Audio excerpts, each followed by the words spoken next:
Hey everybody, it's X, and welcome back to some more Magic Arena. Today we'll be playing another premiere draft of Innistrad Midnight Hunt, and we've got a pretty sweet rare to take in our first pack here. Bloodline Culling, 2 black and 1 more for an instant that gives target creature -5/-5 until end of turn. That's already going to kill almost anything in the format. It's not going to kill large werewolves, but other than that, it'll kill a lot of stuff. Plus, you get that versatility, being able to destroy creature tokens as well, give them all -2/-2 until end of turn. So Bloodline Culling, pretty sweet card, going to be pretty easy. Pick one out of this pack. Black is also one of the better colors in this format, so nice to be starting off in that color if we can end up there. So pack 2 here, we do have another great black card, the Siege Zombie. 2 mana for a 2/2, so it's great in the early game, just curving it out as you would generally want to do with your 2 mana 2/2s. Plus, it's a great draw late game, being able to ping your opponent for that last bit of damage, tapping your creatures to do so, even if the board state's pretty cluttered. Obviously pretty great with decayed zombie tokens like you can get out of cards like No Way Out. So if we want to stick to just black, Siege Zombie's a super solid choice. Interloper's not that bad either. If you're aggressive, Interloper's great. If you're not that aggressive, it's not awesome though. Flesh Taker's sweet, and I do really like that card for the white-black decks. You have a lot of creature tokens to produce, and it's really good to have sacrifice outlets like Flesh Taker. I guess there's also Nebelgast if we want to go into blue. That's a pretty good card. Rise of the Ants, pretty great in green. Lots of big options here. I think I'm just going to take Siege Zombie, to be honest. Just stick to black for now and keep our second color open. Obviously, if we get cut off of black, we'll be pretty sad here, but this way we're more open to what we want our secondary color to be, or potentially, if we get cut out of black entirely, what our primary color is going to be here. So we do have Falcon Abomination here, a great blue card. It's evasive and it spits out a decayed zombie. Very aggressive mana cost on it. Can get a lot of damage in early. There are quite a few white cards in here, and a couple I really like. I do love Candlegrove Witch being a 2/2 early game and potentially a flyer late game. Trapper's pretty good at triggering Coven by having 0 power, plus it's kind of a removal spell on a creature, as long as you're spending that 2 mana. Crawl from the Cellar's pretty decent in black, but I don't know if I want to take it this early, and then Defend the Celestius is a good combat trick in green. I think I'm just going to take Falcon Abomination. I think that's the most impressive common in that pack. Defend the Celestius might be a little bit better, but I am not in love with this green in this format, so I'm going to prioritize non-green cards slightly higher. So now what do we have? We do have Vampire Interloper to get aggressive, Arrogant Outlaw, very similar, good in those aggressive decks. I think Interloper's probably a bit better, but Outlaw's performed pretty well also, just giving you a way to chip in for some damage. Even if you don't attack, you are getting 2 life drain off of this card. Yeah, I'm pretty cool with Vampire Interloper here. Just going with a lot of evasive threats. Now we have Interloper into Abomination as a potential curve on turn 2 and turn 3. Just start the game off with a bunch of cards in the sky and really get in there quickly.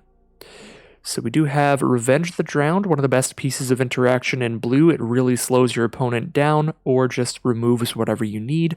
If they're putting whatever you target on top of their library, they're slowed down a ton because they're going to spend their next turn drawing that same card and recasting it. And if they put it on the bottom, then it's essentially just a 4-mana removal spell, which is great. So Revenge of the Drowned is pretty great. Other than that, Occultist is fine, Whisperer is fine. These are solid filler cards for your black decks. Same with Shady Traveler. It's fine. So it's between Cut Purse and Revenge of the Drowned here. And I think, like, Cut Purse is potentially really good if you do get that Enter the Battlefield trigger. Even without, you are getting the ability to bring back a 2/2 Flying Death Touch later, so I'm going to go with the Cut Purse there. That also cuts black off a little more for whoever we're passing to, so So hopefully that means we're more likely to get more black cards throughout the rest of the packs because we're trying to cut people off that color.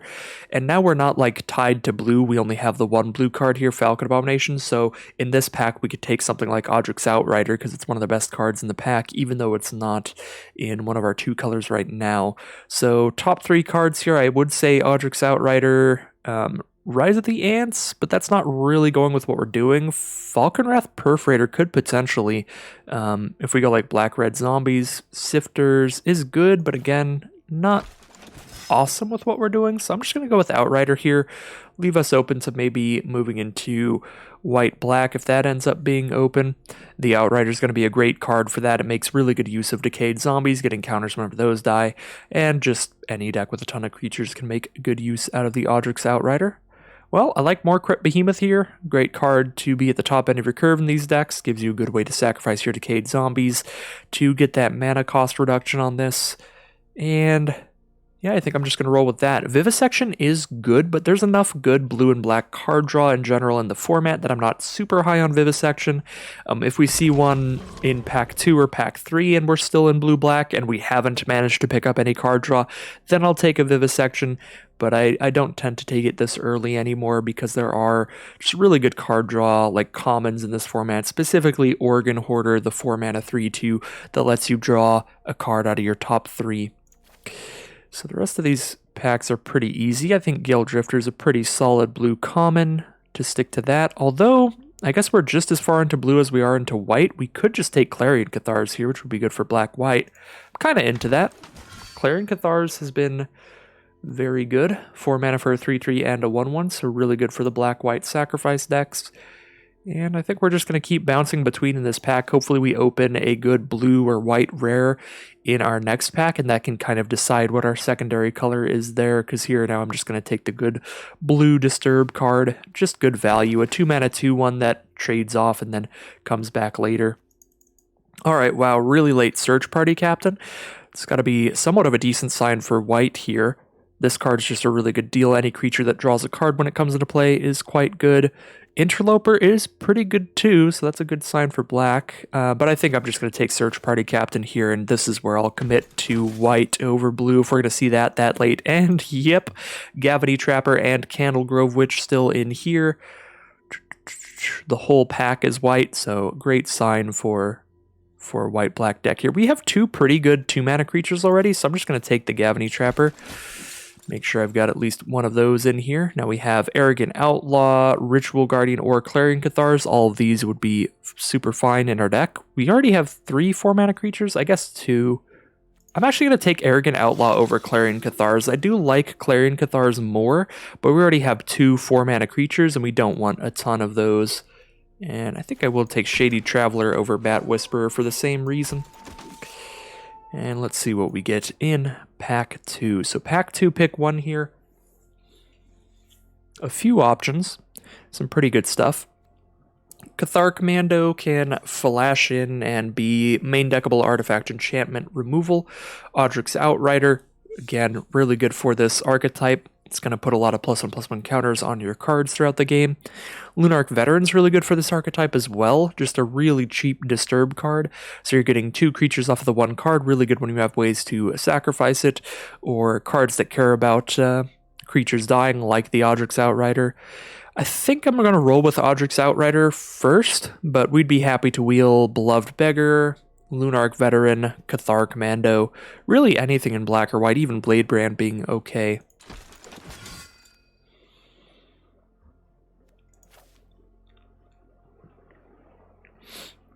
Excuse me. So now we have a really good rare in our colors. Mask of Grizzlebrand, 3 mana for an equipment. For 3 mana you equip it, and then equipped creature has flying and lifelink. Really good way to win through those board stall situations where each player has a bunch of creatures on the board.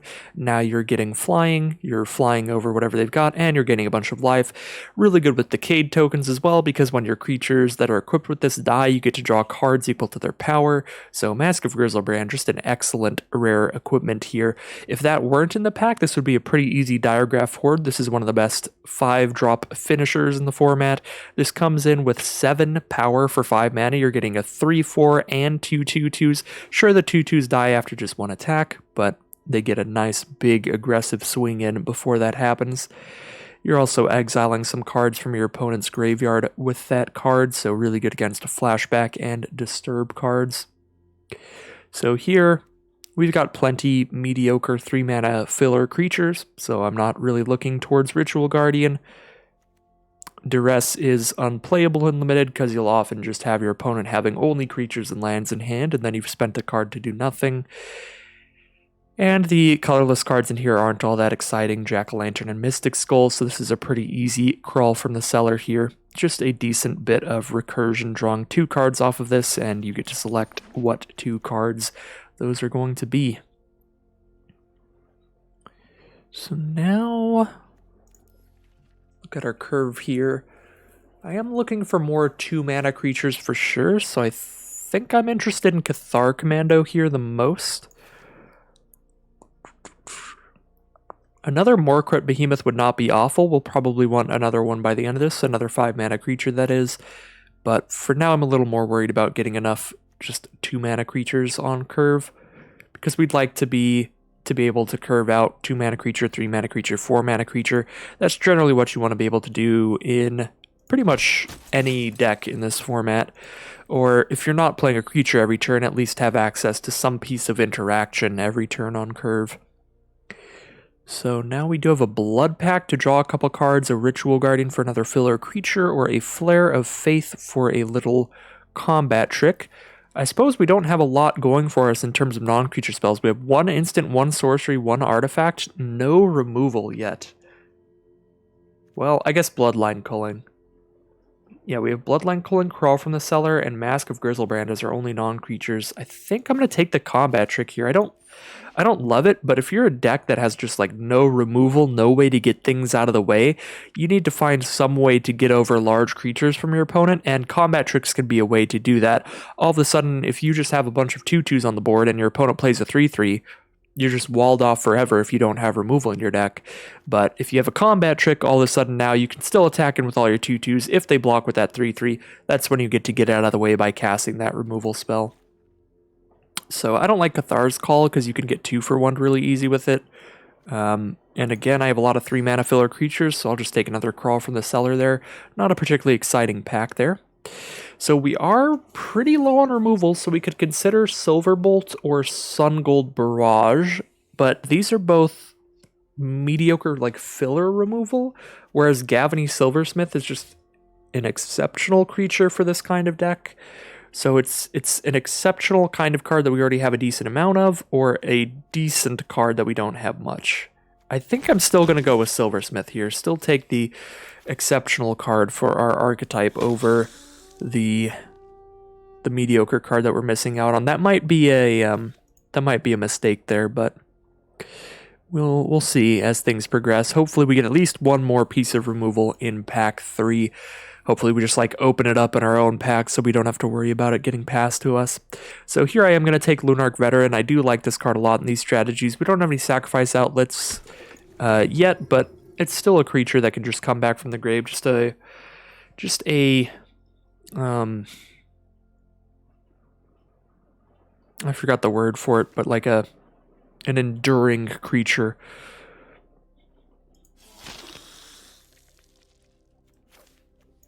A sturdy creature, I guess.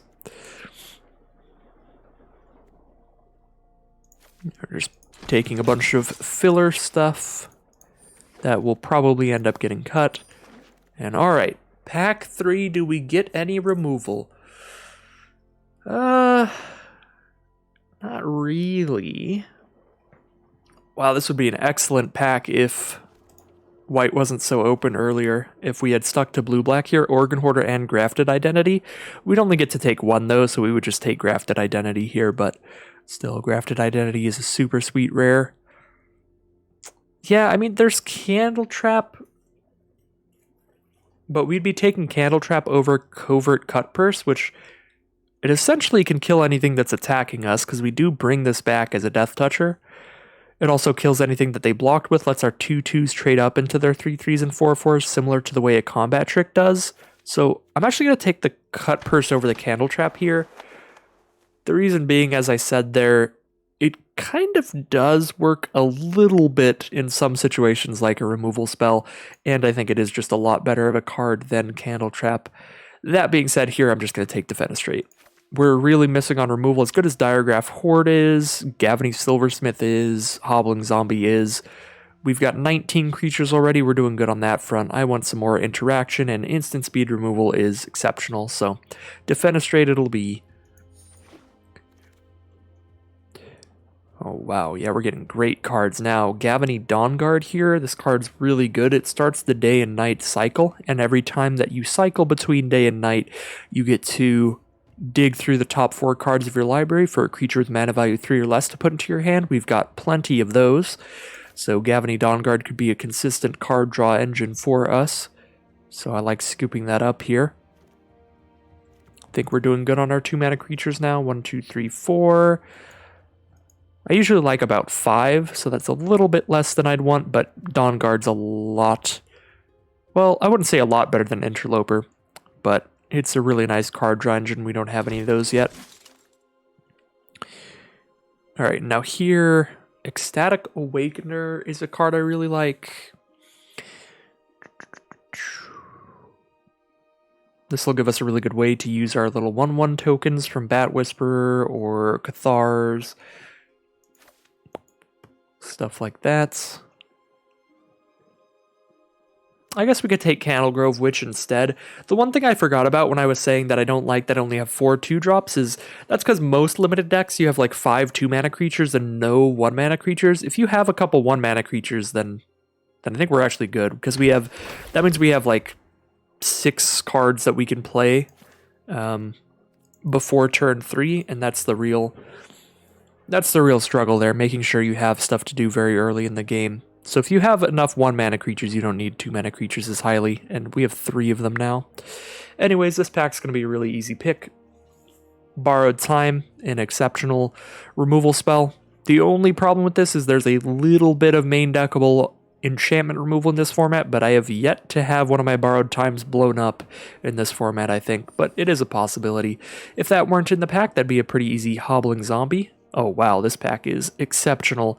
We have Diregraph Horde for a big old finisher, or we have Ambitious Farmhand for just a really good consistency card.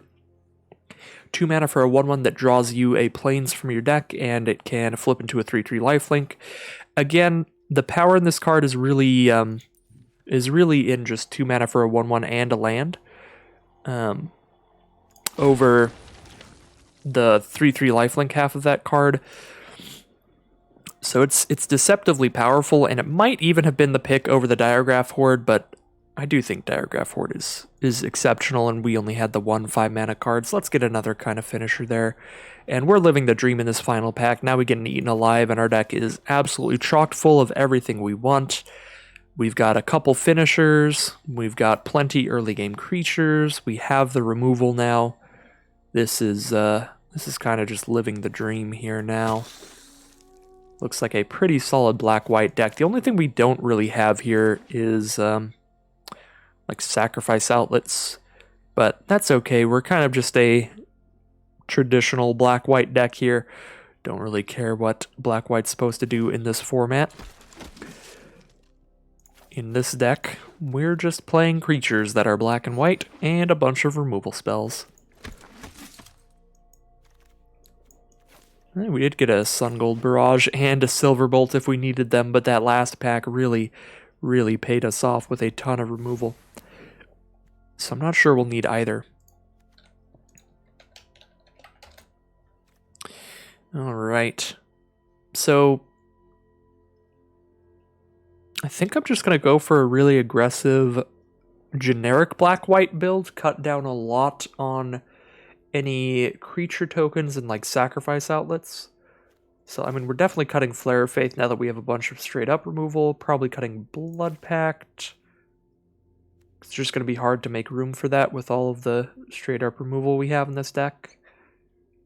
Maybe even Crawl from the Cellars. If we cut those, that'd be 5 non-creatures. So we'd have 18 creatures in this deck. Seems pretty solid to me. So I definitely want to cut some 4-mana cards, and I think I'm just going to cut the ones that give us little creature tokens. And just focus less on that. I guess Search Party Captain is more of a 2 or 3 mana creature here, because it does cost 1 less for each creature that we attack with. Definitely cutting a lot of 3 mana stuff. Ritual Guardian seems like one of the more mediocre of our 3 mana creatures. Lifelink's good, but only 2 toughness on 3 mana is a hard sell. The Outlaw's probably the next weakest one we have here. Although it's really good on an aggressive curve. All of a sudden on turn 3, like you attack them for 2 in the sky with a Vampire Interloper, then drop down an Arrogant Outlaw. They're just immediately down to 15, or not 15, down to 16 life there. And then you just keep chipping in with the Interloper. Yeah, the impact of that immediate life drain is pretty decent, but I'm still definitely considering cutting that over much anything else here. So I'm definitely cutting a lot of 3 mana creatures. Not only do we have a ton of 3 mana creatures, we have a ton of 3 mana interaction as well.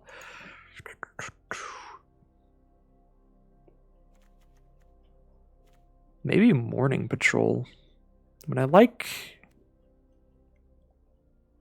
that this card can come back later. So it's 2 cards slapped onto 1.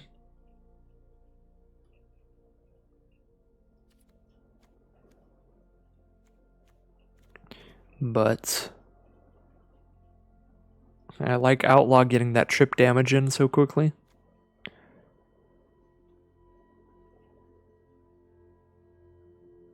Maybe we don't need Gavany Trapper in here. We have straight up removal. We'd like all of our creatures to have power, and we don't really have anything that cares about Coven, so we don't need a 0 mana creature on the board.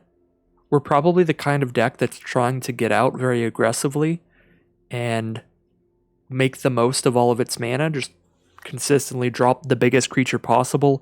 Each turn, a 3 mana creature, 4 mana creature.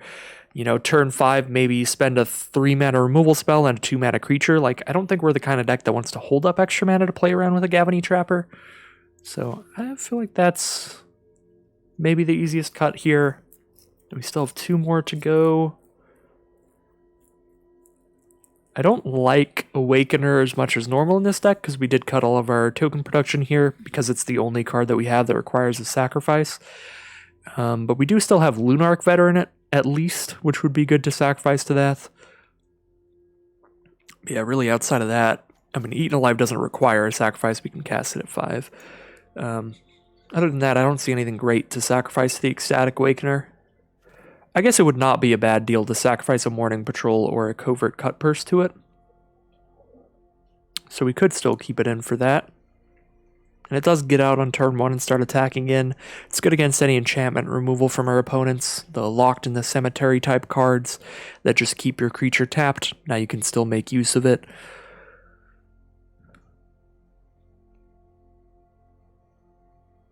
I think I'll keep the Awakener in here. I will go ahead and cut that Morning Patrol. I'm just going to cut both of those, Morning Patrol and Arrogant Outlaw here, and go with this as the deck.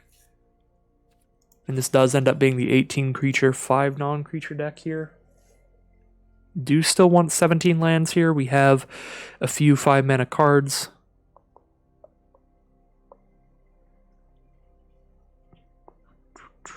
And a little bit of a high curve. Average 2.9. I guess that's a very average curve.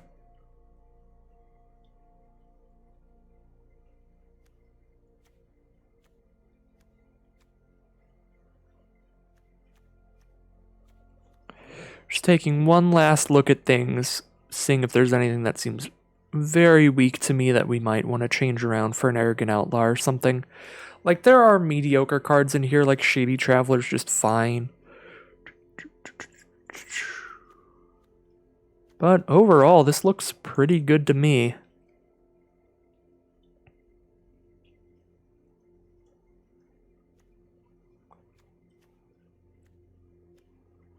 And I think I'm gonna keep it as is. So we've got a black-white aggro deck here. Nothing super special going on. I guess we do have triple Vampire Interloper for a pretty aggressive curve with some Silversmiths to throw counters on them. Audric's Outrider to throw some counters on. So we do have 4 +1/+1 counters. 4 +1/+1 counter cards. I'm just trying to see what kind of deck name we could go for this.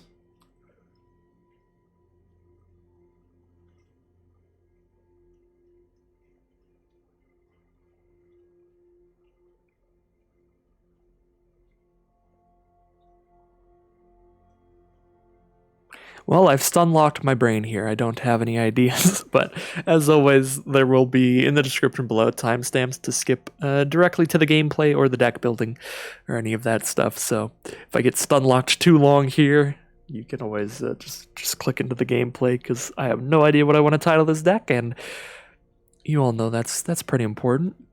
I've had a lot of requests over the past year of making content to name the decks, and so now I try to, but my brain is just not clever enough for this kind of stuff. I guess, we'll go with Silver Quill. We're gonna go with Silver Quill because we're a black-white deck with a +1/+1 counter theme, and that was really what Silver Quill was doing in Strixhaven. So it's kind of funny to see a black-white deck with a +1/+1 counter theme in a different draft set. Because it's like, wait, what? Are we drafting Strixhaven here?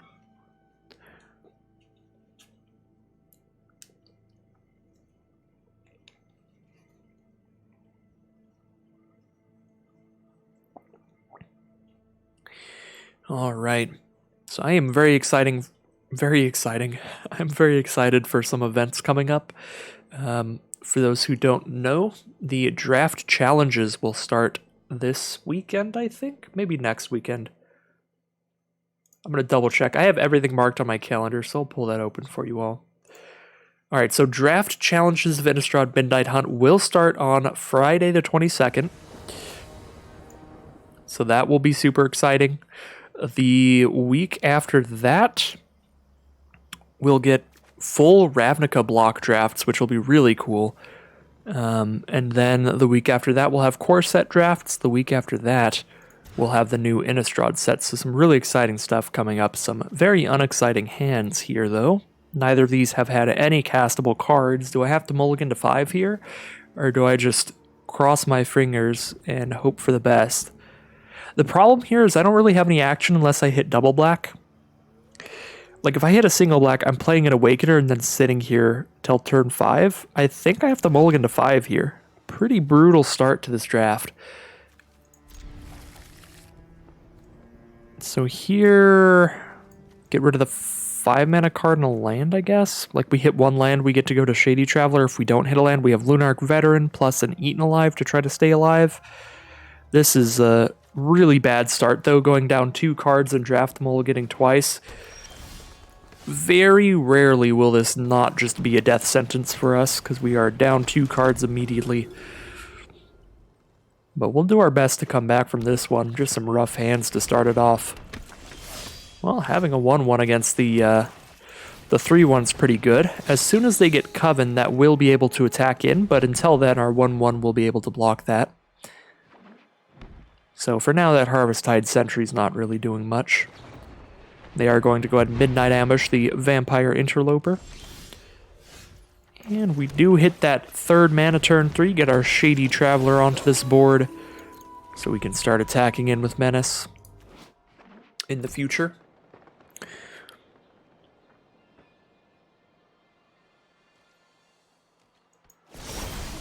Alright, and they pass turn, send it to nighttime. Now we got a 4/4 Menace. Let's just send it in here. Get in that 4 damage. All resolves. Drop down a Siege Zombie and pass the turn. Some very good draws so far. Our deck is doing its best to make sure that we are not punished too hard on that mulligan to 5. So Diregraph Horde from our opponent, that is going to put a little bit of pressure on us. Get a 3/4 onto the board and 2 Decayed Zombies. We can exile that with our Eaten Alive by sacrificing the Lunarch Veteran, then bring that back as a flyer. If we do that, we get to keep attacking with Stalking Predator, but it's also not big enough to need to be removed, so I'm considering just holding on to Eaten Alive. It's our only piece of removal we have right now.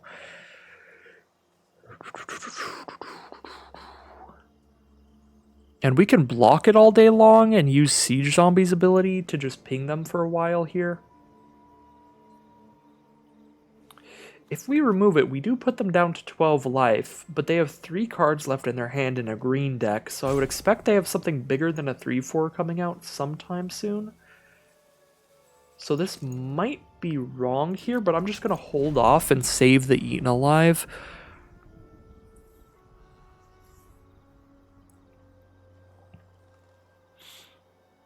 Because we're still, like, we're currently winning on this board state.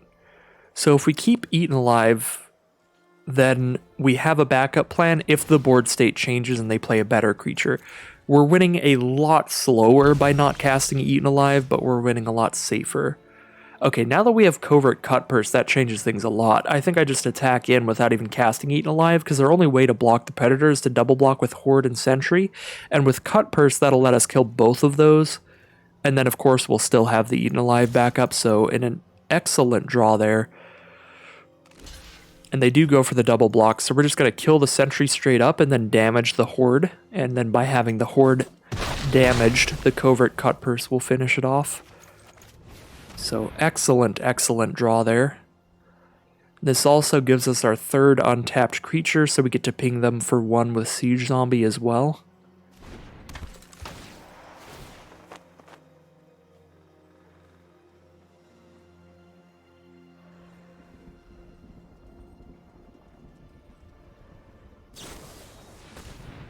Alright, before the Horde dies, they're going to go ahead and use it to get a creature off the board. If they attack in with these Decayed Zombies, I'm not going to block anyway, so let's get that 1 damage with Siege Zombie, because I'm not going to chump block any Decayed Zombies here. If they want to get in for 4, they can.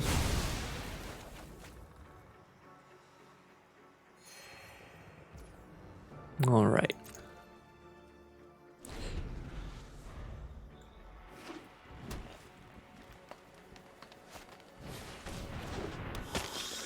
Vampire Interloper from our opponent, and Ghoul Caller's Harvest, going to make a Decayed Zombie. They get Decayed Zombies equal to half the number of creatures in their graveyard. It's the much weaker version of Spider Spawning, since they wanted to put it in this draft format, but they didn't want it to dominate.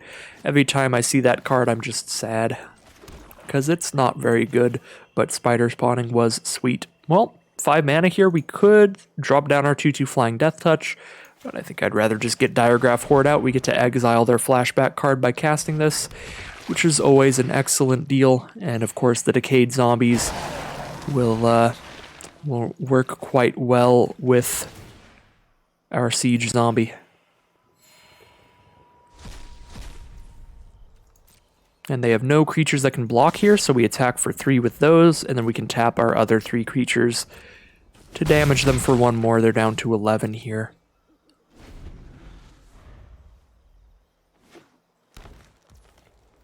Wow.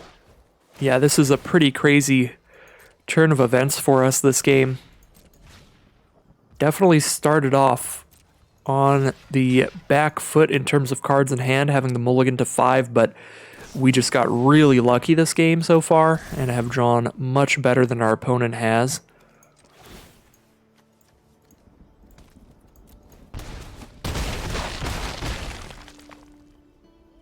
One, two, three, four, five, six, 7. It's not over yet, but it is very close.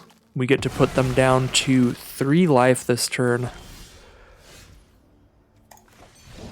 Put them down to 1 life this turn with Gavany Silversmith, and that is too much. They're just going to scoop them up right there. All right. Well, some excellent luck there after the mull to 5, going to lead us into the 1-0 start heading into round 2.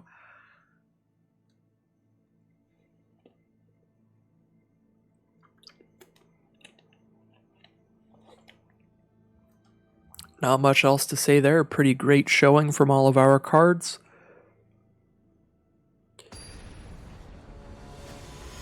I guess one card evaluation thing that I would say there, which I kind of already said earlier, is as cool as the green-black rare is, it is unfortunately not super good in limited. Does not stand as high as Spider Spawning did back in original Innistrad. So we are again in a bit of a difficult position mana-wise, but at least we have some cut purses to cast here to get something out on the board. Brimstone Vandal, sure. Now we have a Siege Zombie. We can kill that with a cut purse. Not the most exciting trade, but I feel like if they play better creatures later, they're still going to block with just the 2/3 instead of blocking with the big 4/4 5/5. I don't know. I kind of down for just Siege Zombie here. We can take that menace damage for now.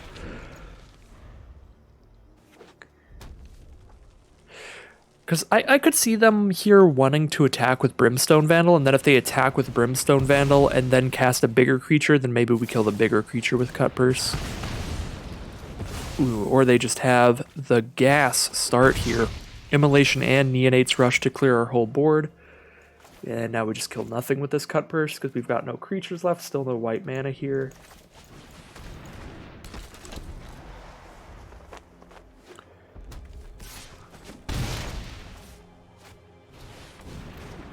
This card is absolutely absurd, and we're definitely going to eat and alive that. Fortunately, just another swamp for us, no plains here. I did let Arena suggest the lands for this deck, so it might have suggested incorrectly. Let's see.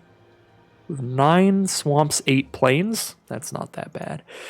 That's very close counts of each color, so just having a bit of a bad time mana-wise here in general. But as soon as we hit one more land, we have 2 2/2 Flying Death Touchers in our graveyard, even if we just hit a 5th swamp here. We have some plays. We're going to keep taking 2 a turn, but those 2/2 Flying Death Touchers can block that Purifying Dragon. Anything else like that? I'm going to cast this, well... Yeah, I'm going to cast this before they untap, just so it doesn't go to nighttime. If I pass turn, it's going to go to nighttime. Vandal's going to hit us for 1, and they're green-red, so any werewolves they have will immediately be on the massive nighttime version. So I'm going to defenestrate the Vandal just main phase here. Keep it daytime. Alright, down to 9 from the dragon. And, yep, there is a werewolf there. That would have been a 3/4 if it was nighttime. Just a 2/3 now. Not our day this game. That is lethal on board. 10 damage.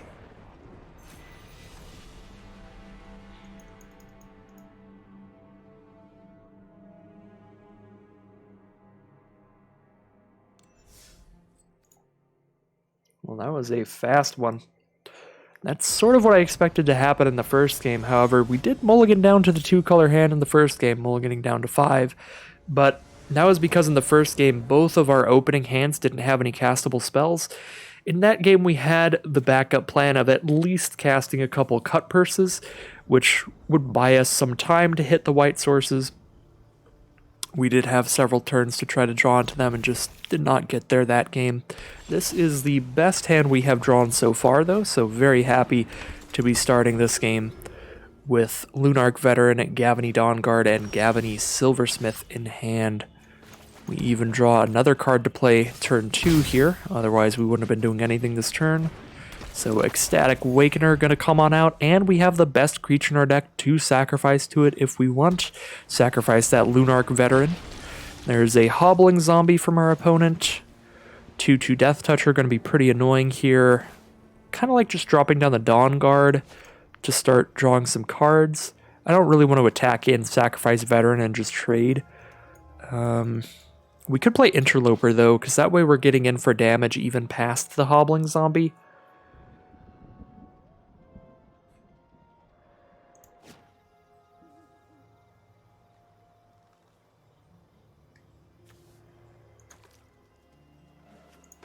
I'm going to go for the long game here and play the Dawnguard.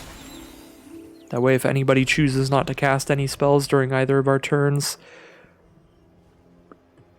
we will be drawing more creatures. Alright, Firmament Sage from our opponent, so they want it to flip between day and night as well. We will both be drawing a card every time it does so. Silversmith here, throw a counter onto Well, now that they have a 2-3 out, Silversmith isn't as good. My plan before was going to be to throw a counter on the veteran, make it a 2-2, and then attack in, because then they don't have a great block. Trading their 2-2 Death Toucher into just a 2-2 isn't great for them. I guess we just go for the Awakener trade here then instead. Because now that they have that 2-3, like the only thing we could really attack in is with Dawn Guard, and we don't want that to die to zombie.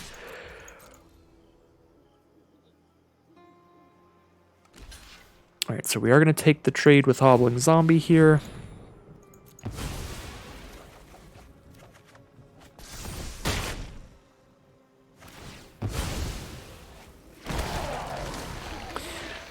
Oh, we miss on the Gavany Dawn Guard. We hit our Mask of Grizzlebrand and Defenestrate. Some good cards going to the bottom there.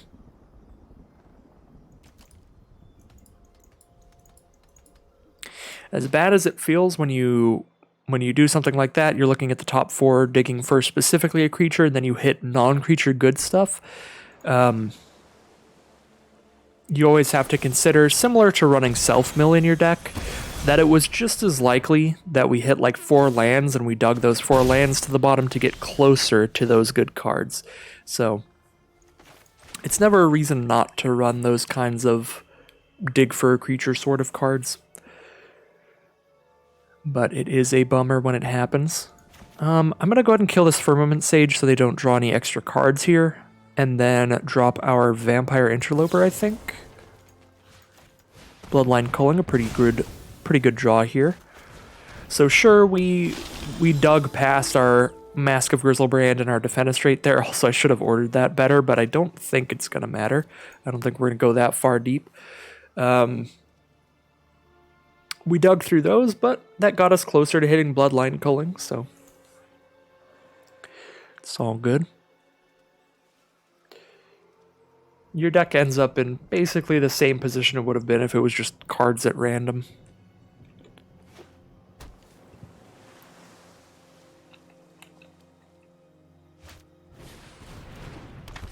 Scab Wrangler. And Component Collector. Well, they've got the 3 creatures out to start tapping our Vampire Interloper every turn. Going to be a bit annoying here. But we can cast Veteran and Silversmith, put a counter on both of our flyers. I am going to do that. I guess there's no reason not to do it right now, because they're probably going to tap Interloper.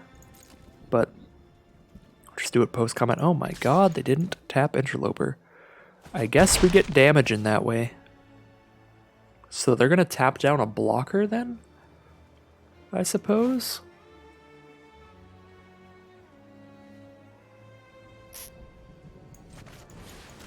Yeah, then we just play a flyer and counter up the flyers.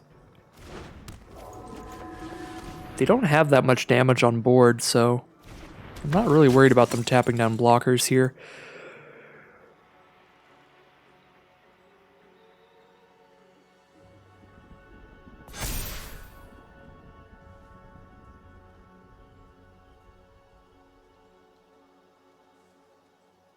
I assume they tap down the 2-3 so they can attack him with the 2-2 if they want. Yep. So the Component Collector will also be tapping cards. That will tap when it goes to day or night.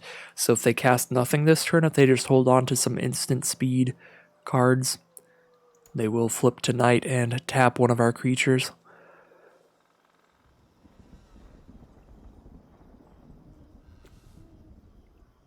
And of course the Scab Wrangler tapping something down. They can tap both of our flyers if they want. No Way Out's pretty brutal here. Discard our 2 cards, More Crypt Behemoth and Search Party Captain. This has been one of the best formats for the Mind Rot style card.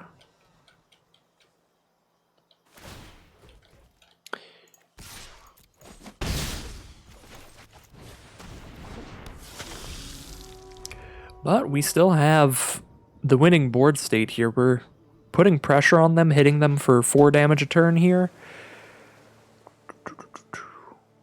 They could flip to Knight here, and then we only hit them for 2 damage this turn. Ooh, Blood Tithe Collector. Well, never mind. Now we need to draw removal to get rid of Blood Tithe Collector.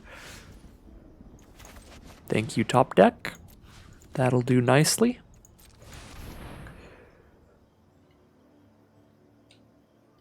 So they tap down our 3/2 and take 4 in this guy.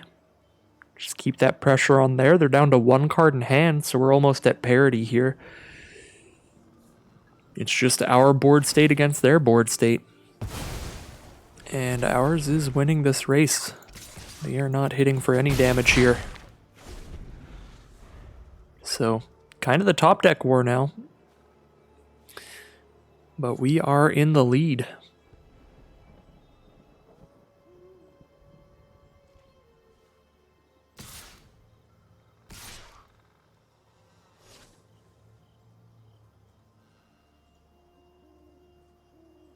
We're at 20 life here, so I think I'd rather just take this, because this is probably like a covert cut purse to kill the silversmith. If they're deliberating this much, then maybe they're trying to hit me for a damage for one of the life loss cards. Alright, they're just going to pass turn, tap an interloper, and then tap another one to only take 3 this turn. Since we did draw Gavany Silversmith, they could have flipped the switch here, but we can't really play around that. They have more than enough mana now. They're never not going to have the mana to cast a flip the switch or some kind of counterspell like that. Even if they draw like a 5 mana card, they just go land 5 mana card and they still have 3 mana up. So we're just running out everything we draw here. Arrogant Outlaw. So they might have been considering getting that life drain out last turn. Which works out for me, because I would have misplayed bad. I would have probably not blocked because I was more worried about covert cut purse, because we have 2 of those in our deck, so it's just a card I've been exposed to a lot here. So we have lethal next turn. We're putting them to 2 here.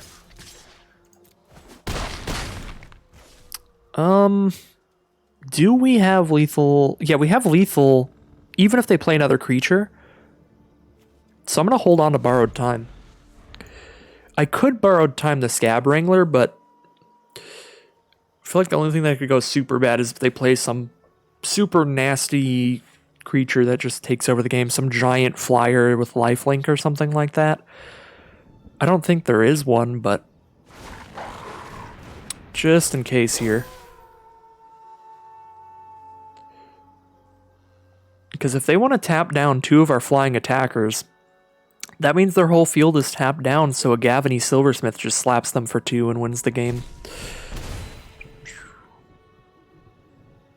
See, I don't think that they have a way to survive here unless they cast another spell. If they cast another spell, they get to flip it to daytime and still have a blocker up after they tap 6 of their creatures.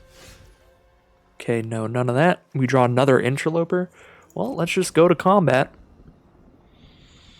They tap down a couple creatures, we attack with everything else. If they tap just 1 flyer, they die to the other 2. And if they tap 2 flyers, they have no blockers. Alright. That'll be game. So I suppose we probably should have just cast Borrowed Time there, because I don't even know what I was playing around. Once you've played a lot of a draft format, you should try to get a pretty good feel for the kind of cards that are available in each color. And then whenever you play around something, you should know exactly what you're trying to play around. So that was probably a position where I wasn't supposed to play around anything, because I was just racking my brain. I couldn't think of anything. They could play a big old 6/6 flying trampler or whatever, but then we still get in for just as much damage having exiled the Scab Wrangler, because we prevent the taps.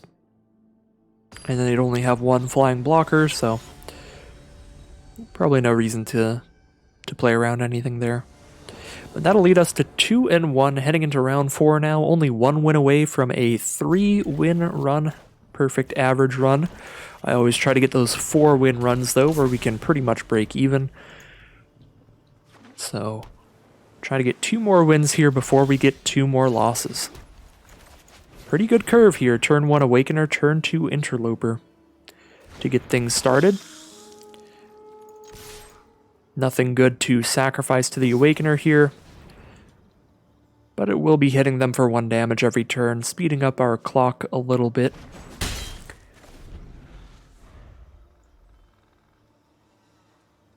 Just speeding up the rate at which we kill our opponent.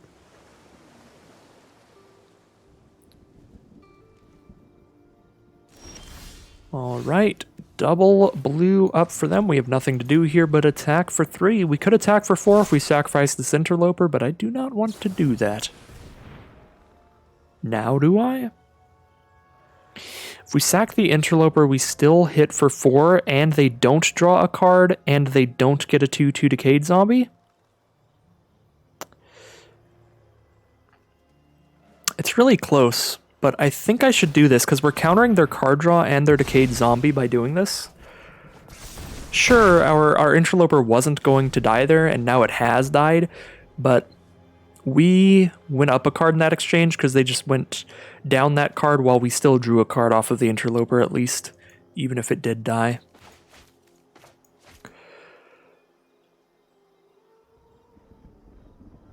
And seeing double blue from our opponent turn 2 might mean that they're stuck off of a second color of mana, so countering their card draw could help keep them from it.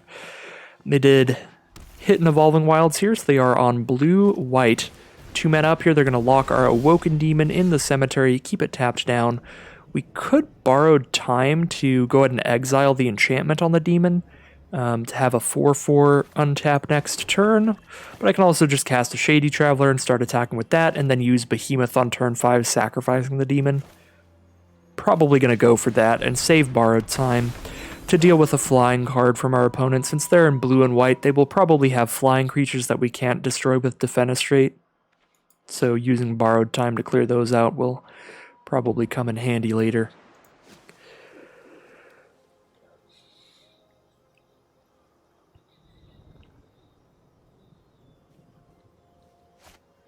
Alright, Gale Drifter from our opponent, and there is a flying creature to kill. Plus it's one that would come back from the graveyard. I think I'm going to get rid of that. I guess we could play Moorcrypt Behemoth. It does have Menace. Yeah, might as well just play Moorcrypt Behemoth here and kill Gale Drifter with Borrowed Time next turn. There's no reason to kill it right now. I guess we could kill it right now and cast Vampire Interloper in the same turn. But big old 7/6 Menace seems scarier, and we're already attacking in here since our other creature has Menace as well. They only have 1 blocker, so Menace creatures can get right in there.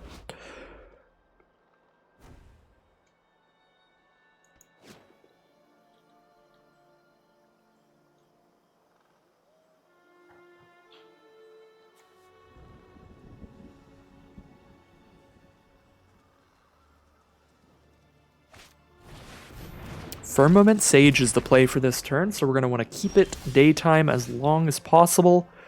But all we got to do is kill one of their creatures and they can't block with anything, so let's go ahead and exile Gale Drifter. Drop a Vampire Interloper. Now they're down to 4 life, facing all of our creatures being completely unblockable to them. They don't have 2 creatures to block a Menace creature, and they don't have a flyer to block our flyer. Well, they are up to 8, and they get multiple blockers that way. But it is going to stay daytime, so they don't get to draw a card off of the Firmament Sage. And Bereaved Survivor, just a ton of blockers on the ground here. We have Defenestrate at instant speed, so we can still attack in with everything pretty freely and then use Defenestrate to make sure that combat goes well for us. We're hitting for 2 in the sky, no matter what. Yep, I like just attacking all with Defenestrate. Alright, double block there, and a double block there.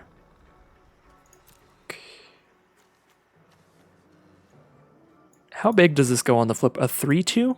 So yeah, we're going to kill all of these. This is the best block from our opponent here, because now if we Defenestrate Firmament Sage, Bereaved Survivor will flip, and then these will trade with each other. If I Defenestrate Bereaved Survivor, Firmament Sage will survive, because the 2/3s will bounce off each other. So would I rather kill both creatures? I think I would rather kill both creatures here. So I'm going to kill Firmament Sage, and then these two will trade with each other.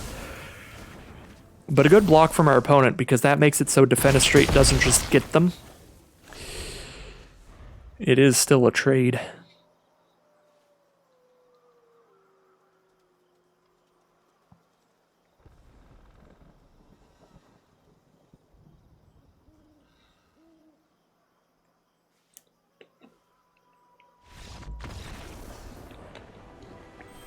And there's the concession from our opponent. They're just not going to be able to put out enough creatures on board to block our 7/6 menace. So that is 3 wins now, 3-1. Nice average run no matter what. But we're going to take this, well, maybe not all the way to victory, but let's get at least 4 wins in here.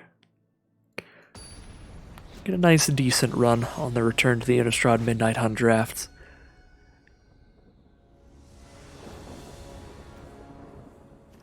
Well, our mana has been a bit of a butthole to us today, but all of our non-mana draws have been excellent throughout this draft. So if we have to deal with a little bit of mana issues, that's okay, because we will just top deck like a champion. Or we have just top decked like a champion in a couple of our matches. So I'm keeping this hand because we do have turn 3 Dawn Guard, and we only need 1 black mana to get some good action going here. And obviously if we hit 2 black mana, we're really happy with Mask of Griselbrand.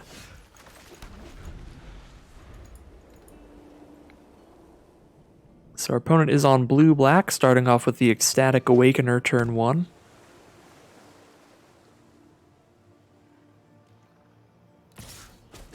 Just gonna flip the switch here. Got a no way out. Alright, well, goodbye plains. Mask of Griselbrand, probably. We're probably gonna immediately draw swamps now that I've discarded Mask of Griselbrand, but it's by far the card we're the farthest from getting to cast.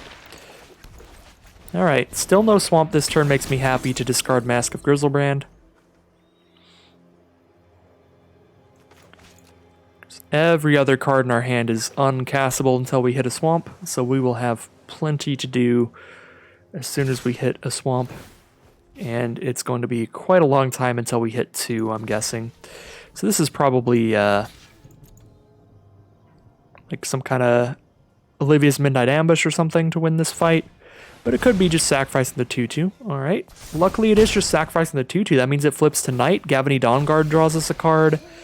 And, and we might get closer to a swamp here. Well, I'll take the white card, so I have something to cast even if we don't hit a swamp.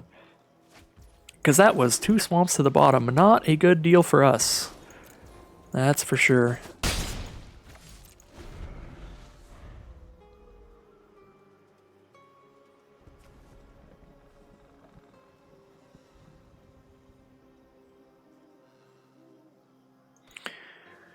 So we're not going to flip back today until someone has cast 2 spells in their own turn, so that's not really going to happen anytime soon.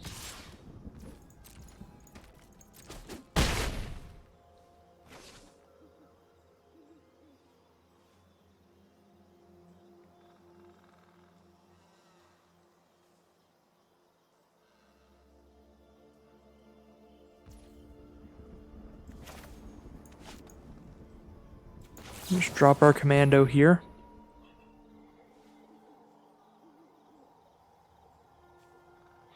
If they want to flip the switch a commando, I'd be pretty happy with that. That leaves the shields down for a Diregraph Horde if we hit a swamp. Alright. Yeah, very happy with that. But just a Lunarch veteran for us, so shields are down for just a little 1/1 friend. Well, we'll still cast it here. We're at the point we were going to have to start chump blocking. And the Lunarch Veteran can chump block twice.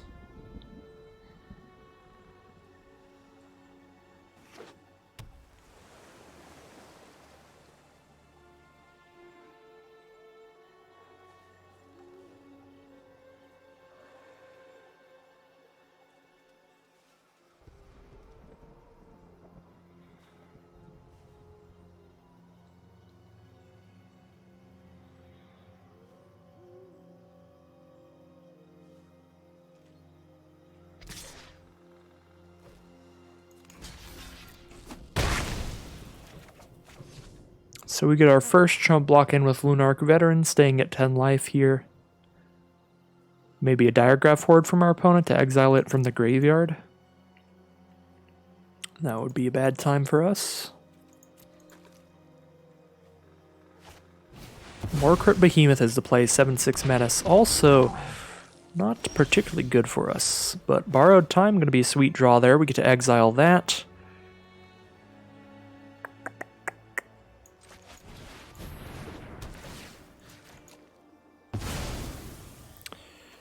I think I'd still rather hit for 3 before losing the Gavany Dawnguard here. We can go down to 6 life. 1 life is not 0, so anything above 0, fine by me. We do have to worry about siege zombies from this color pair. But, I mean, I assume Dawnguard's not long for this world. It's probably just going to get a removal spell thrown at it any time now, and there it is. So even if we didn't attack there, it would be off the board here. So at least this way we got in some extra damage with it. So they were probably saving that Eaten Alive for a better creature, but we're just never going to cast a better creature this game. So eventually they're like, well, guess it's time. So another chump block for us from the Lunarch Veteran, the Luminous Phantom. Well, we've got one more turn after this one to potentially hit the Black Source. Falcon Abomination is the play. Even if we hit the Black Source now, we're only casting 1 card. We're going to be at 2 life. So even if we cast a removal spell to kill the demon, we're taking 4 from these 2. We're going to -2. And still not the Black Source for us. So a Silversmith that's going to get flip the switched. Oh, no flip the switch. Well, either way. Silversmith not enough to block all 3 of these.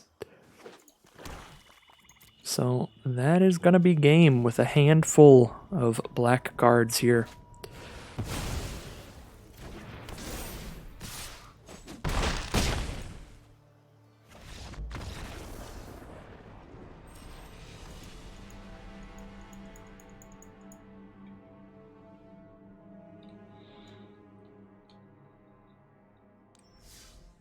Three and 2 it is. So this could be the final battle here in round 6. If we lose this one, we're out of it. So I do really want to get at least one more win in here, get to those 4 wins. Keep going infinite in drafts, but yeah, our deck has been very mean in terms of black and white mana. I'm gonna keep this. We've got Interloper and Defenestrate, but if this goes like last game did, this could end very poorly for us. We could draw a bunch of white cards and no planes. Alright, we do get paid off this time, just with the immediate white source. So we are off to a pretty great start this game then.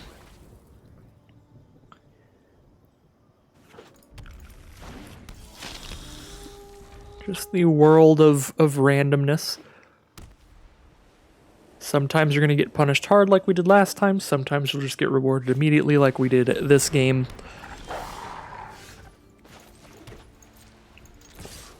Stuff happens.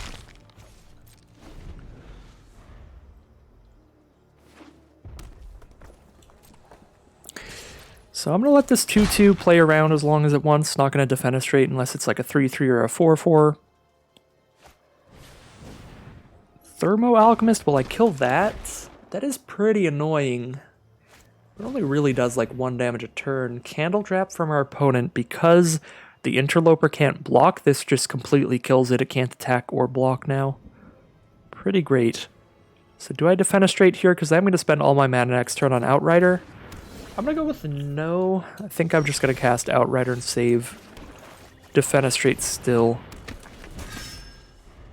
The problem with Alchemist is it's 1 damage every turn, 1 to 2 damage every turn, even if I have a field full of blockers, so it's worth considering. Alright, nothing to cast this turn for our opponents. They're just going to get in for 2 here. Spend all the mana to shut off Outrider's ability to block. Borrowed Time is the draw. Now that we have Borrowed Time and Defenestrate, I'm going to go ahead and clear out that Alchemist, I think. Start attacking with Outrider, I guess. I guess we could Shady Traveler first, clear it out next turn. Because we're only getting in for 2 by killing it right now. Yeah, let's go a bit wider still. Get more creatures to attack with.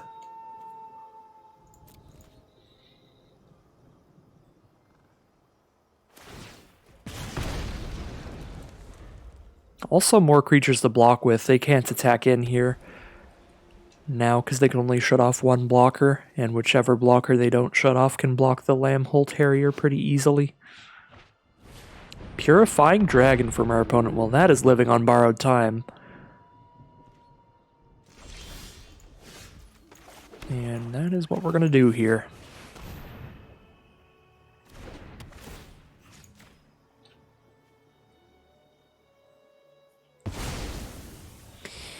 Kill the Thermo Alchemist to attack with both here, or save Defenestrate yet again.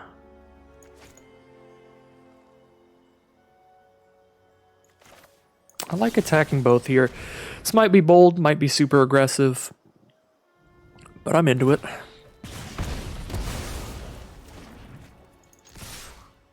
We can turn this race right around. See what they cast this turn, though.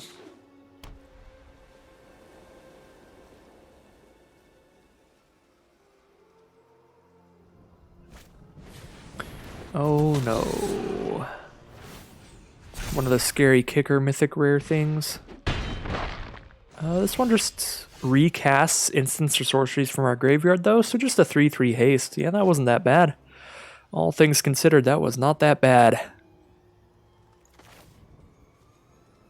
So Gavony Dawnguard's pretty sweet here. Now that they have 5 power on the board and the ability to shut off our blockers, we probably have to consider just not attacking. They can shut off 1 blocker a turn, so they shut off 1 blocker, shut off that, I guess. And we still have these to block those 2. Yeah, they don't have attacks here. If we don't attack, if we attack with both, though, they could shut off that blocker and put us to 4 life. That seems too risky for my blood. I'm going to go ahead and pass here. And I am going to play this land here because we do have card draw in this deck. There are very rare circumstances where we would want to play two lands next turn and not be able to do it by holding that land. Like, if it flips to night here and we draw our Search Party Captain with Gavony Dawnguard, that would be a 4-mana card that draws another card. So we could draw Search Party Captain for turn, land for turn, and then draw another land. You know, something like that where we might want to play 2 lands. Alright. Siege Zombie drawn and Eaten Alive drawn, and with Eaten Alive we can sacrifice Interloper to put a +1/+1 counter on something with Outrider. Seems really good. I almost think I'd rather shut off the 2/2 that can stop our blockers than the 3/3. That's what I'm going to do. And then we can just make sure we're only attacking with at least 4/4s by making Gavony Dawnguard bigger.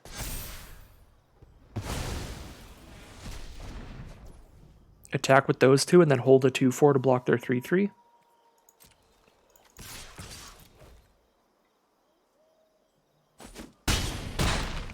We cast Siege Zombie here. That means we've cast 2 spells this turn, so we potentially draw another card off Dawnguard. Sure, our Menace creature gets smaller, but I'd rather make the board wider than thicker. And they scoop them up. Just a bunch of lands drawn there, I'm guessing. Flooded out a bit, so that will make us 4 and 2. So we've done it. Another Another Innistrad Midnight Hunt draft, another breaking even at least with this Silver Quill deck, just black-white aggro with some +1/+1 counters to throw on our cheap flyers like Vampire Interloper.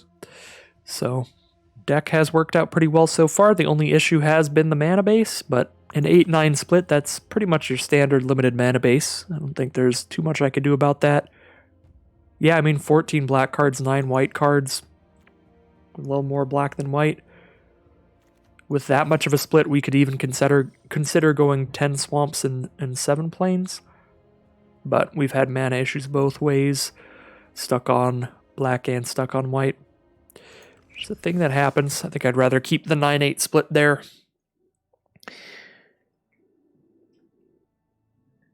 I'd like to have more games where we can at least cast all of our single symboled cards of each color, like our cards that cost a white and 2, or our cards that cost a black and 2. It's okay if we get stuck off of casting our cards like Bloodline Culling that are double black for a little while. And another excellent hand for us, black-white here. Interloper turn 2, Traveler turn 3, a couple hard to block creatures on turn 2 and 3. We're not on the play here, so we can't get as aggressive as possible, but still a great aggressive start regardless, and our opponent did mulligan down to 6 here, so they will be down a card this game, and it looks like a pretty similar deck from them, black-white into a turn 2 Vampire Interloper. The aggressive race has begun. And a Hobbling Zombie from our opponent, a 2/2 Death Toucher on the ground.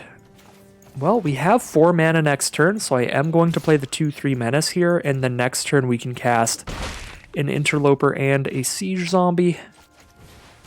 Or, of course, Bloodline Culling or a Defenestrate if we need to kill something to get our Shady Traveler in. We'll take that 4. And a Bat Whisperer from our opponents. They will get a 1/1 flyer here to block with. If they want to block Shady Traveler, they have to block with their 1/1 and their 4/2. We could also just hold back the Shady Traveler to block their Bat Whisperer next turn. Interloper would just trade with their 1/1 flyer. That's really bad.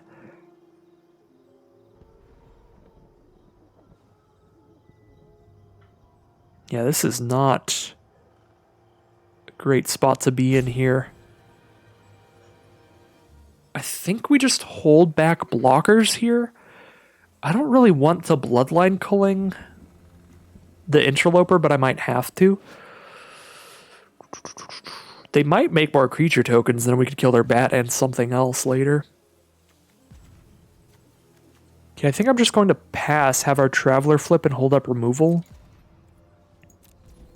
Really don't like that Interloper is just walled off by this 1/1 flying token.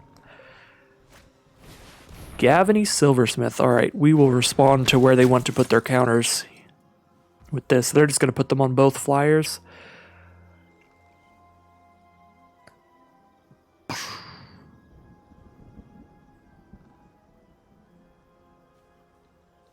Yeah, this is rough. Pretty much just the mirror match here.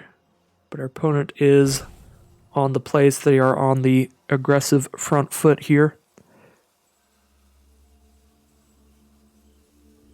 I think we let that happen. Taking 5 a turn in the sky here. Sending everybody.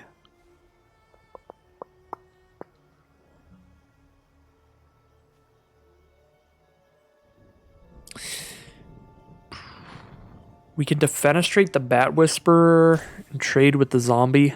But I guess either way, we're trading with everything on the ground there that way.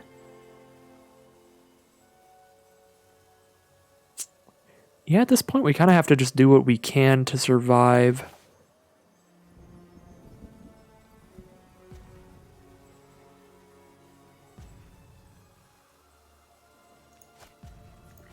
This is not a great spot at all. Let's get rid of Interloper and Bat Whisperer and just keep taking 2 from that zombie.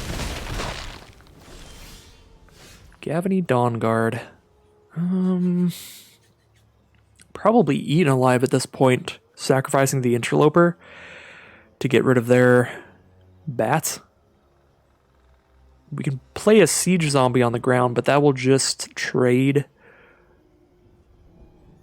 with the hobbling zombie. So we can defenestrate the silversmith and exile the bat.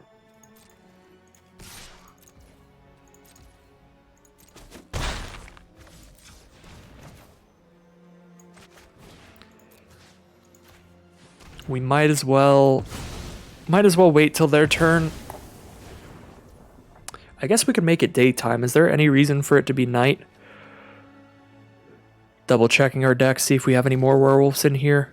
We don't have any more werewolves in here, so we don't need it to be nighttime, and it's easier to change it from night to day than day to night, because our opponent's probably going to be doing that for us at this point pretty soon. So I'm actually going to make it daytime and defenestrate silversmith right now. That way, when we play Dawn Guard later, it's a little bit more likely that it'll just immediately flip to night when they pass back to us.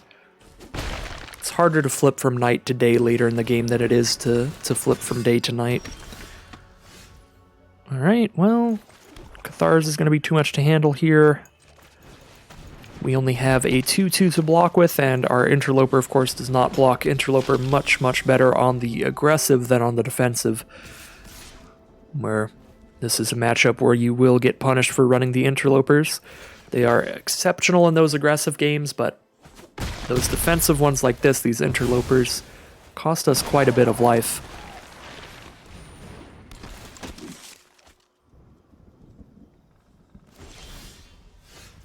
And that's going to be it for the mirror match, ending our draft, I believe, 4-3. So, not the craziest draft ever. Pretty standard stuff here. We've got a decent black-white deck here. Definitely had some mana issues at times. But other than that, we got pretty lucky. Got some pretty great draws with the deck. Just got outclassed by pretty much the mirror match there that game. Just with the aggressive start on the play, where we do get punished pretty hard for cards like Vampire Interloper. So, pretty great draft all around. 4-3, not bad at all. Pretty average record here. We'll claim our prize, but that is going to be the end of today's draft. As always, if you're enjoying these videos and you want to see more, liking, commenting, and subscribing are great ways to let the YouTube algorithm know as much, and it'll start sending you more of these videos, as well as spreading them to others. So, as always, thanks very much for watching, and I'll be back again very soon with some more Magic Arena.